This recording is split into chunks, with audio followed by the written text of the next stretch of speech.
দল হারের বৃত্তে বন্দী, তবে একের পর এক ক্রিকেটার তারা বিশ্বকাপ নিয়ে তাদের ভাবনাটা ঠিকই জানিয়ে যাচ্ছেন। তানভীর ইসলাম যেমন জানিয়েছেন, একটা সময় ঘরোয়া লিগ নিয়ে ছিল না তার ধারণা, এখন বাংলাদেশের হয়ে বিশ্বকাপ খেলতে গেছেন তিনি। ছেলে ক্রিকেট খেলুক, এটা চাননি তার বাবাও। বিশ্বকাপে যাওয়ার আগে এক সাক্ষাৎকারে তানভীর জানিয়েছেন নারায়ণগঞ্জ থেকে কিভাবে বিশ্বকাপ দলে উঠে এসেছেন সেই গল্প।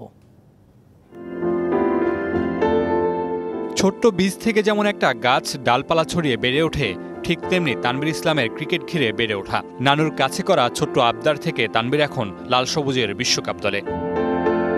জন্ম বেড়ে ওঠা নারায়ণগঞ্জে, বাবা মায়ের জবের সুবাদে বেড়ে উঠেছেন নানুর কাছে। মাস শেষে তার কাছে আবদার থাকতো ব্যাট বলের। নিজের ব্যাট বল থাকার সুবাদে খেলার সুযোগ পেতেন এলাকার বড়দের সাথে। আমার নানুর কাছে মাস শেষে একটা আবদার থাকতো সবসময়, বল, ব্যাট এবং স্টাম্প তিনটাই, এবং বেল সহ আমার কিনে দিত। আমার আবদারে ছিল এটা। আমি অনেক ছোট থেকে অনেক বড়দের সাথে খেলছি, কারণটা হচ্ছে যে আমার সব কিছু ছিল। একাডেমি কিংবা ঘরোয়া লিগ নিয়ে ছিল না কোনো ধারণা। এক টিম বয়ের কথায় বাবার না চাওয়া সত্ত্বেও ঢাকায় আসা, প্যারামেডিকেল কিংবা ডেন্টালের পথে না হেঁটেছেন ক্রিকেটের সবুজ গালিচায়। নগদে 500 টাকা বা তার বেশি পেমেন্টে পেতে পারেন ঢাকায় জমিসহ 20 কোটি টাকার পুরস্কার।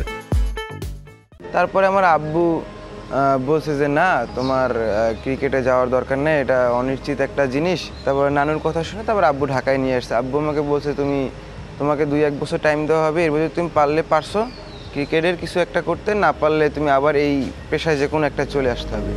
ক্লাব হয়ে প্রিমিয়ার লিগে প্রমাণ করে বিপিএল, সবখানে নিজের প্রতিভার স্বাক্ষর রেখে বাংলাদেশ দলের সাথে বিশ্বকাপ খেলতে বর্তমানে যুক্তরাষ্ট্রের তানভীর।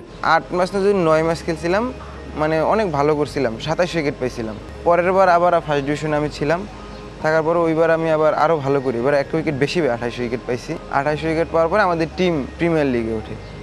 তারপরে আস্তে আস্তে এই প্রিমিয়ার লিগ থেকে খেলা করে প্রিমিয়ার লিগ খেললো।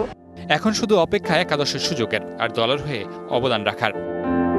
Mamunur Rashid, DVC news, Dhaka.